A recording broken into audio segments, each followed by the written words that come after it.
కర్నూలులో తెలుగుదేశం పార్టీ యువ నాయకులు గోపీనాథ్ యాదవ్ జన్మదిన వేడుకలు ఘనంగా నిర్వహించారు.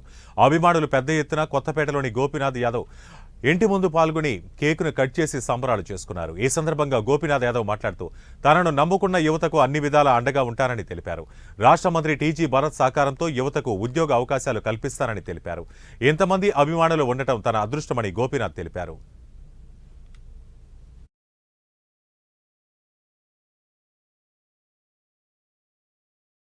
పుణ్యం చేసుకున్నాం అనిపిస్తుంది. నాకు ఇంతమంది అన్నదమ్ములు నా వెంట ఉన్నారు.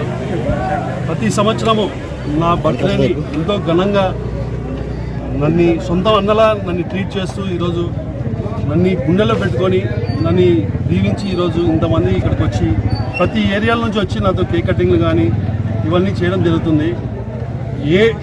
ఏ రుణం ఇచ్చినా కూడా వీళ్ళని నేను తీర్చుకోలేను. కాబట్టి భరతన్న కూడా ఈరోజు మా వెంట అండదండలతో ఉన్నాడు. కాబట్టి వీళ్ళొక్కరికి ప్రతి ఒక్కరికి నేను చెప్తున్నాను, మీరు ఎప్పుడు నా గుండెలో ఉంటారు, మీకు నేను ఉంటాను. ఏ ఉద్యోగం అయినా కానీ ఎక్కడైనా కానీ విద్యార్థుల విషయాల్లో కానీ నేను ఎప్పుడు చిన్నప్పటి నుంచి నేను ఉద్యమాల్లో ఉన్నాను. ఎప్పుడు ఈ పిల్లలకు అండగా ఉంటానని కూడా నేను తెలియజేసుకుంటున్నాను. అలాగే మా అన్న భరతన్న అయితే ఏమి ఈరోజు మినిస్టర్ అయినాడు, ఆయన ఒక గొప్ప స్థానంలో ఉన్నాడు. కాబట్టి అన్న కూడా మేము వివరించడం కూడా జరిగింది యువత గురించి. అన్న మా యూత్ లక్కీ యూత్ అని మేము ఎన్నో ఏళ్ళ నుంచి మేము నడుపుతున్నాము. కాబట్టి మాకు ఎట్ట తిరిగి మా యువకులకి మీరు ఏదో ఒకటి చేయాలి, మమ్మల్ని నమ్ముకున్నారని నేను ఎన్నోసార్లు అన్న కూడా విన్నవించడం జరిగింది. అన్న నేనున్నా గొప్ప నువ్వు ముందుకు వెళ్ళిపోవాలి, మాకు సపోర్ట్ చేయడం కూడా జరిగింది.